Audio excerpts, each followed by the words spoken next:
to subscribe and press the bell icon to never miss a video from testbook.com.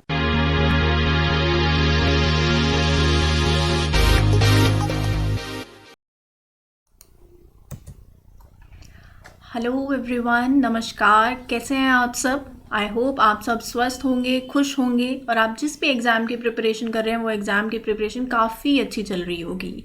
तो आज का जो session है मैं उसके बारे में थोड़ा बता देती हूँ। हमने पहले भी कुछ 5 क्वेश्चंस जो हैं वो डिस्कस किए थे तो पॉलिटी के रिगार्डिंग। तो जो यूपीएससी में लास्ट 20 इयर्स में जितने भी क्वेश्चन पूछे जा रहे हैं, हम इन सीरीज़ में पूरे 20 इयर्स के जो भी हैं, whether from economics, history, polity, geography, जितने भी सेक्शंस हैं उन सभी के डिटेल्ड एनालिसिस करेंगे। अब इसकी क्या रिक्वायरमेंट है, इसकी ज़रूरत इसलिए होती है क्योंकि हम लोग क्या करते हैं, एग्ज़ाम की प्रिपरेशन शुरू कर देते हैं लेकिन प्रीवियस ईयर की जो रेलिवेंस है, जो इंपॉर्टेंस है, वो समझ नहीं पाते हैं।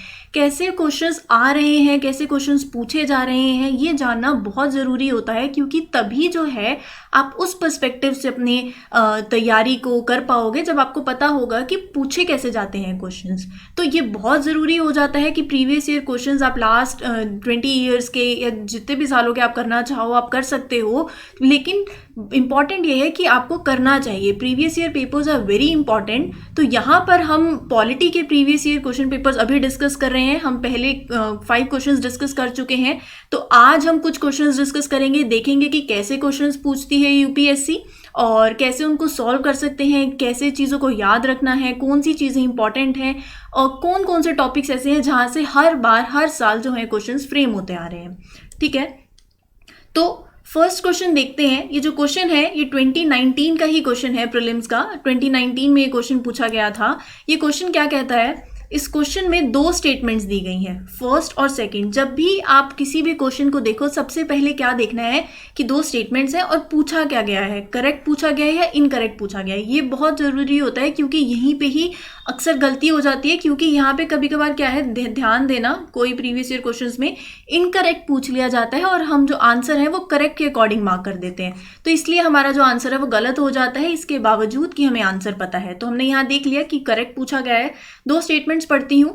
क्वेश्चन है, consider the following statements. 2 statements दी हुई हैं। फर्स्ट स्टेटमेंट क्या है, the 44th amendment to the constitution of India introduce an article placing the election of prime minister beyond judicial review. तो पूछा गया है कि जो 44th अमेंडमेंट है जो कॉन्स्टिट्यूशन में हुआ है, उस अमेंडमेंट के तहत इस अमेंडमेंट ने क्या किया है, place the election of prime minister, जो भी प्राइम मिनिस्टर के रिलेटेड जो इलेक्शंस होते हैं, इलेक्शंस ऑफ प्राइम मिनिस्टर, वो जुडिशियल रिव्यू के बियॉन्ड है। मतलब वहां पर जुडिशरी जो है उसमें अपना जो जुडिशियल रिव्यू है वो नहीं दे सकती। ये 44th अमेंडमेंट के दौरान ऐसा किया गया है। ऐसा पूछा जा रहा है कि क्या ये स्टेटमेंट सही है या ये गलत है। अब सेकेंड स्टेटमेंट क्या कहती है, The Supreme Court of India struck down the 99th Amendment to the Constitution of India as being violative of independence of judiciary। तो यहाँ पूछा गया है कि 99th अमेंडमेंट जो हुई कॉन्स्टिट्यूशन ऑफ इंडिया में, उस अमेंडमेंट में जो सुप्रीम कोर्ट है उन्होंने ये कहा कि ये जो अमेंडमेंट है ये वॉइड है, ये अनकॉन्स्टिट्यूशनल है क्योंकि ये जुडिशरी की इंडिपेंडेंस को वॉयलेट करती है।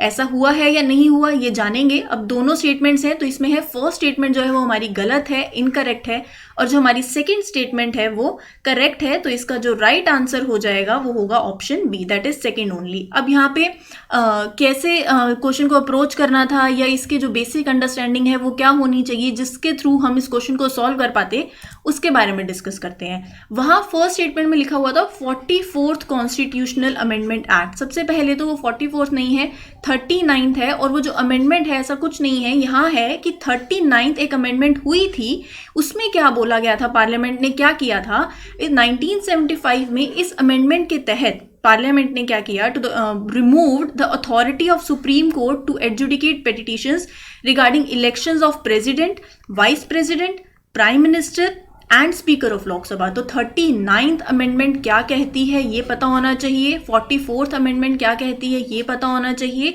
इसलिए हमारी जो फर्स्ट स्टेटमेंट थी वो गलत हो जाती है क्योंकि यहाँ 39th अमेंडमेंट है जिसके दौरान पार्लियामेंट ने अमेंड किया और बोला कि जो अथॉरिटी है सुप्रीम कोर्ट की कि जो रिगार्डिंग इलेक्शंस, चाहे वो प्रेसिडेंट के हों, चाहे वो वाइस प्रेसिडेंट के हों, वो प्राइम मिनिस्टर के हों या वो स्पीकर के हों, उसको रिमूव किया और उसके बदले एक बॉडी कॉन्स्टिट्यूट करी जो कि वो बॉडी पार्लियामेंट ने कॉन्स्टिट्यूट करी ताकि जितने भी इलेक्शन रिलेटेड डिस्प्यूट्स हैं वो सॉल्व किए जा सकें. तो instead a body constituted by the parliament would be vested with the power to resolve the such election disputes. तो यहाँ मेरी जो फर्स्ट स्टेटमेंट है वो गलत हो जाती है. अब सेकेंड स्टेटमेंट के लिए आपको क्या नॉलेज होनी चाहिए थी, वहाँ पूछा गया था 99th कॉन्स्टिट्यूशनल अमेंडमेंट एक्ट के बारे में कि ये अमेंडमेंट सुप्रीम कोर्ट ने बोला कि नल है, वॉइड है, अनकॉन्स्टिट्यूशनल है, ऐसा क्या हुआ था इस अमेंडमेंट में, उसको जानने के लिए ये कुछ कंसेप्ट है जो क्लियर होना चाहिए. अब ये क्या है ये आपको बहुत अच्छे से बता देती हूँ, आपको समझ भी आ जाएगा आई गेस, क्योंकि पिक्चर फ्रेम में है, फॉर्मेट में है, और अगर आप नोट डाउन करना चाहो तो वो भी कर सकते हो क्योंकि इंपॉर्टेंट है. अब यहाँ क्या हुआ था, एक आर्टिकल है, article 124 clause 2 of the constitution of India. ये आर्टिकल क्या कहता है कि जो प्रेसिडेंट हैं वो सुप्रीम कोर्ट के जजेस को अपॉइंट कर सकते हैं based on the consultation of CJI. मतलब चीफ जस्टिस ऑफ इंडिया की कंसल्टेशन के बाद प्रेसिडेंट जो हैं वो सुप्रीम कोर्ट के जजेस को अपॉइंट कर सकते हैं. अब आप वर्ड ध्यान दे रहे हैं मैं क्या बोल रही हूँ, कंसल्टेशन. यही दिक्कत थी कि कंसल्टेशन मतलब क्या, यहाँ दिक्कत हुई कि कंसल्ट मतलब क्या. तो यहाँ पर एक फर्स्ट जजेस केस हुआ 1982, उसमें बताया गया कि जो भी सीजीआई रिकमेंड करेंगे जजेस के नेम जो अपॉइंट करने चाहिए वो प्रेसिडेंट को, वो बाइंडिंग नहीं होंगे प्रेसिडेंट पे. इसका मतलब कि जो भी सीजीआई ने रिकमेंडेशंस दी हैं वो प्रेसिडेंट पे बाइंडिंग नहीं होंगी, वो सिर्फ अपने व्यूज़ जो हैं वो एक्सचेंज कर सकते हैं, लेकिन जो प्रेसिडेंट चाहें वो अपॉइंट कर सकते हैं, इनकी रिकमेंडेशंस प्रेसिडेंट पे बाइंडिंग नहीं है. तो यहाँ पर ये सवाल उठा कि ये तो फिर जुडिशरी की जो इंडिपेंडेंस है ये चली जाएगी, इस पे सवाल उठ रहा है. तो फिर उसके बाद क्या हुआ, एक दूसरा जजेस केस आया, सेकंड जजेस केस 1993.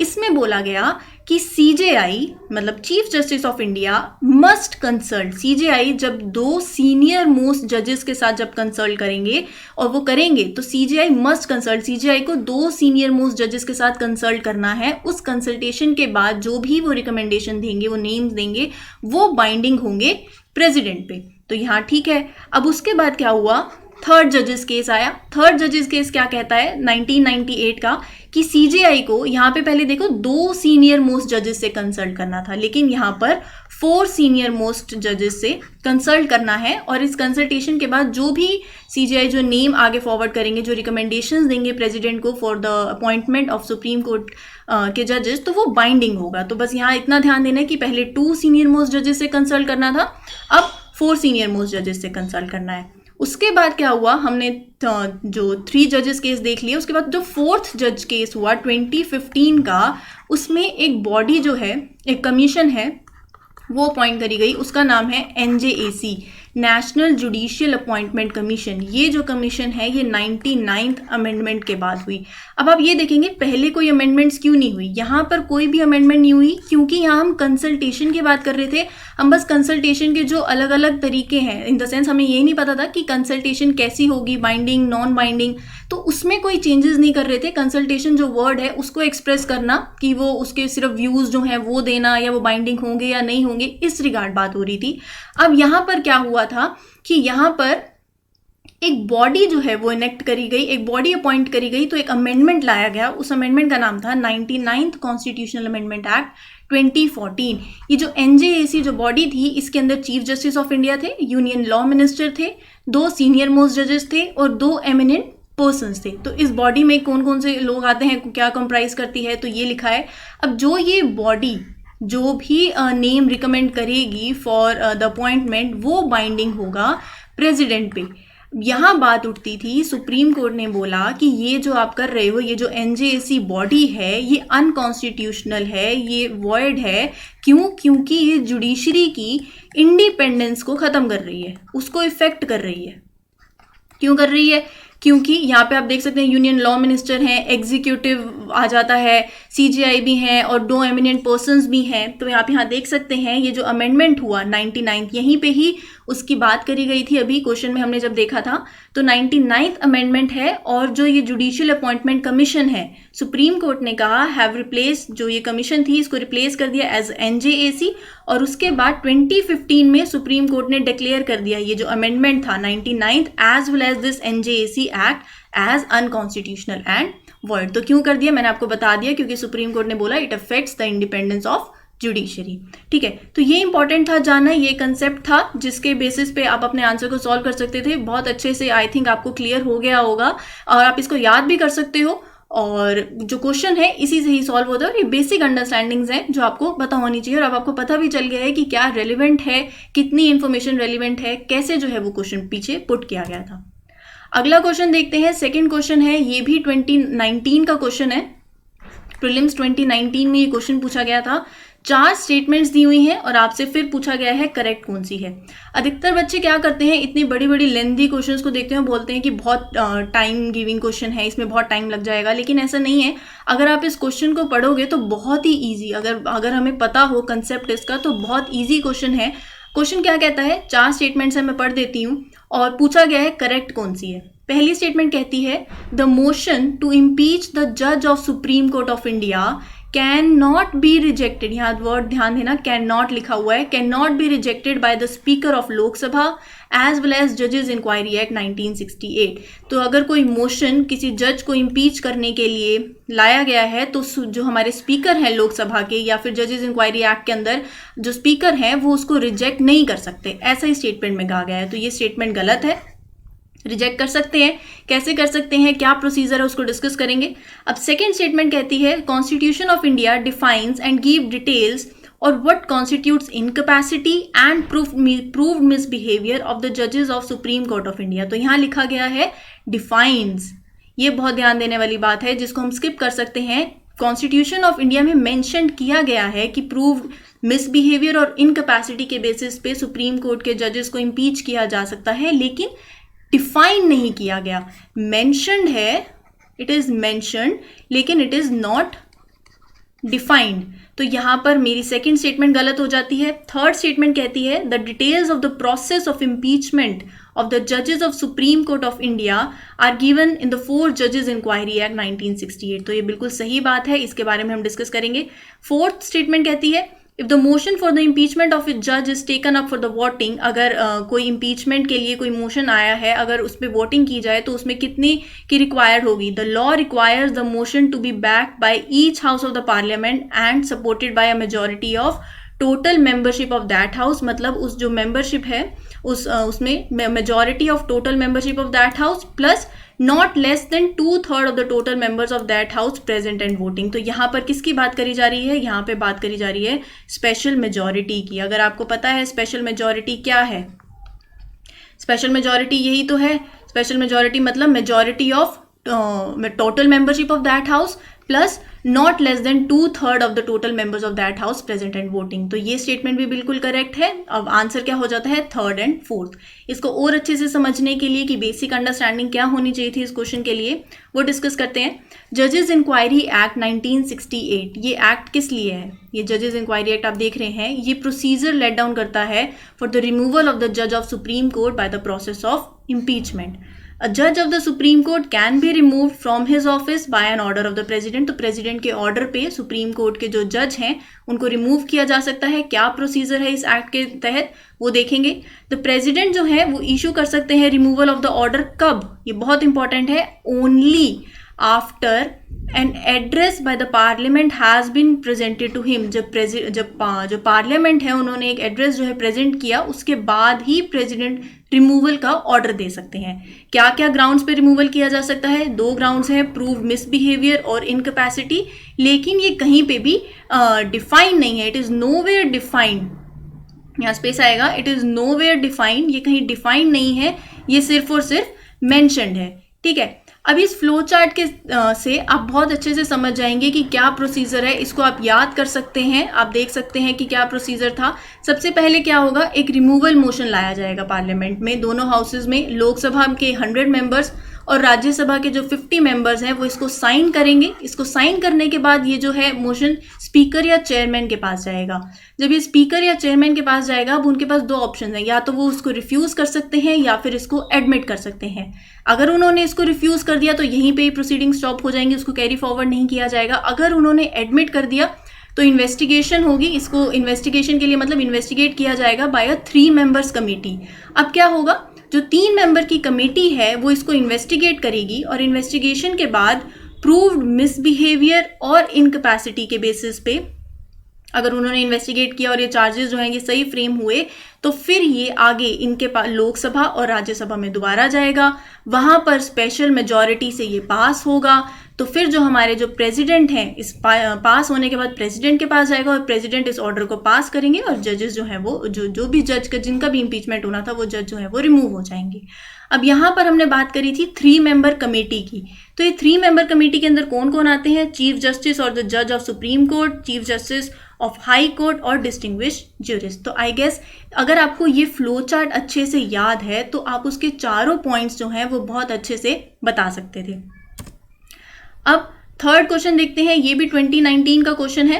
क्वेश्चन पूछा गया, the 9th schedule was introduced in the constitution of India during the prime ministership of. तो 2019 का क्वेश्चन है, इसमें थर्ड जो पूछा गया है वो यही पूछा गया है। बहुत ईजी सा क्वेश्चन है, हम लोग अक्सर याद कर लेते हैं कि 9th शेड्यूल क्या में क्या है या 8th शेड्यूल में क्या है या 1 to 12 शेड्यूल में क्या है, लेकिन वो कब लाए गए हम इस पे ध्यान नहीं देते। तो यहाँ से हमें पता चलता है कि हमें इस पे भी ध्यान देना है कि 9th शेड्यूल जो है किसकी प्राइम मिनिस्टरशिप के टाइम पे इंट्रोड्यूस हुआ था। तो इसका राइट आंसर क्या है? Answer is a, that is Jawaharlal Nehru. Jawaharlal Nehru के टाइम पर 9th शेड्यूल जो है वो लाया गया था। तो यहाँ पर ऐसे ही कुछ और क्वेश्चंस जो हैं, अगर आपको चाहते हैं कि आप मैक्सिमम क्वेश्चन सॉल्व कर पाएँ तो एक पास है टेक्स्ट बुक के द्वारा लाया गया है। ये जो टेक्स्ट बुक पास है इसमें ये 299 का है, आप अवेल कर सकते हैं। 12,000 टेस्ट हैं, maximum to maximum MCQ solve कर सकते हैं। कोर्सेज हैं तो वो सब देख सकते हैं, इनकी साइट पे जाएंगे तो ये textbook.com यहाँ पे ये साइट का नाम है। आप ये देखकर इसकी डिटेल डिस्क्रिप्शन जो है वो देख सकते हैं, प्लस इसका जो लिंक है वो नीचे डिस्क्रिप्शन बॉक्स में भी दिया गया है। अब आगे चलते हैं, हम जो डिस्कस कर रहे थे 9th शेड्यूल के बारे में। 9th शेड्यूल जो है वो फर्स्ट कॉन्स्टिट्यूशन अमेंडमेंट एक्ट 1951 का इसके तहत लाया गया था under the prime ministership of Jawaharlal Nehru. तो it was introduced through article 31B by the first constitution amendment act. इसका पर्पस क्या है? जो भी 9th शेड्यूल के अंदर लॉज आते हैं ना उनको प्रोटेक्ट किया जाता है फ्रॉम जुडिशियल स्क्रूटिनी, मतलब उस पर जुडिशियल रिव्यू है, वो अंडर जुडिशरी वो जुडिशियल स्क्रूटिनी से बच जाते हैं, उनको वहाँ की एक शील्ड मिल जाती है। तो जो भी लॉज इसके अंदर आएंगे वो जुडिशियल स्क्रूटिनी जो है उसको प्रोटेक्ट वो नहीं मिलेगी, उसको बेसिकली वो प्रोटेक्ट हो जाएंगे लॉज इंक्लूडेड, वहाँ जुडिशियल स्क्रूटिनी नहीं होगी उन पे on the grounds of violation. अब इसमें कैसे लॉज लाए गए थे? जो भी laws that are related to agrarian reforms and for abolishing the zamindari system वो सब इंक्लूडेड थे। लेकिन सुप्रीम कोर्ट ने 2007 में एक रूलिंग में बोला कि ये जो भी लॉज हैं included in this schedule after 24 अप्रैल 1973, इस डेट के बाद जितने भी लॉज इसके शेड्यूल के अंदर डाले हैं they are open to judicial review. तो वहाँ पर जुडिशरी जो है अपना जुडिशियल रिव्यू जो पावर है वो यूज़ कर सकती है। अब आप ये देख रहे हैं ये डेट स्पेसिफिकली कि 24 अप्रैल 1973 यही डेट क्यों मेंशन करी गई, इसके पीछे भी एक रीज़न है। केशवानंद भारती केस, जो केशवानंद भारती केस है वो इस डेट पे आया था और इसमें क्या कहा गया था केस में कि आप बेसिक स्ट्रक्चर को वॉयलेट नहीं कर सकते। अब जो बेसिक स्ट्रक्चर है उसमें जुडिशियल रिव्यू भी था, तो इसीलिए ये बस एक सिग्निफिकेंस है बताने के लिए कि ये स्पेसिफिक डेट क्यों थी। फोर्थ क्वेश्चन पे चलते हैं, ये भी 2019 का एक क्वेश्चन है। ये क्वेश्चन क्या कहता है? Under which schedule of the constitution of India can the transfer of tribal land to the private parties for mining can be declared null and void. तो कौन से शेड्यूल में, जो इधर for 3rd schedule, 5th schedule, 9th schedule या 12th schedule, तो कौन से शेड्यूल के अंदर जो हम अगर लैंड जो है तो can transfer the tribal land to the private parties, अगर आप कोई ट्राइबल लैंड जो है वो प्राइवेट पार्टी को दे रहे हो फॉर माइनिंग, वहाँ पर उसको नल एंड वॉइड डिक्लेयर किया जा सकता है। तो किस शेड्यूल के अंदर ऐसा लिखा गया है? आंसर है इसका 5th शेड्यूल। अब 3rd शेड्यूल आपको पता है ओथ्स एंड एफर्मेशन से बात करता है। 5th शेड्यूल अभी हम डिस्कस करेंगे। 9th शेड्यूल अभी हमने डिस्कस किया, वो किस लिए बात करता है कि इसमें रिलेटेड जो भी लॉज आएंगे उनको जुडिशियल रिव्यू में रखा जाएगा या नहीं रखा जाएगा। और 12th शेड्यूल जो है वो म्यूनिसिपैलिटी रिलेटेड शेड्यूल है। ठीक है, तो बचा क्या? 5th schedule. शेड्यूल्स की बहुत अच्छे से जानकारी होनी चाहिए आपको। 5th शेड्यूल क्या कहता है? 5th शेड्यूल में क्या है? प्रोविजंस जो भी related to the administration and control of scheduled areas and scheduled tribes. तो जो भी शेड्यूल्ड एरियाज और शेड्यूल्ड ट्राइब्स हैं इनको कंट्रोल करने के लिए, इनके एडमिनिस्ट्रेशन के जो भी प्रोविजंस हैं वो 5th शेड्यूल के अंदर आएंगे। तो आई गेस यहाँ से आपको पता चल गया है कि राइट आंसर क्या होगा। 6th शेड्यूल जो है उसमें जो भी provisions related to the administration of tribal areas in the states of Assam, Meghalaya, Tripura and Mizoram, तो यहाँ पर 4 स्टेट्स इंक्लूडेड हैं, ये याद रखना है।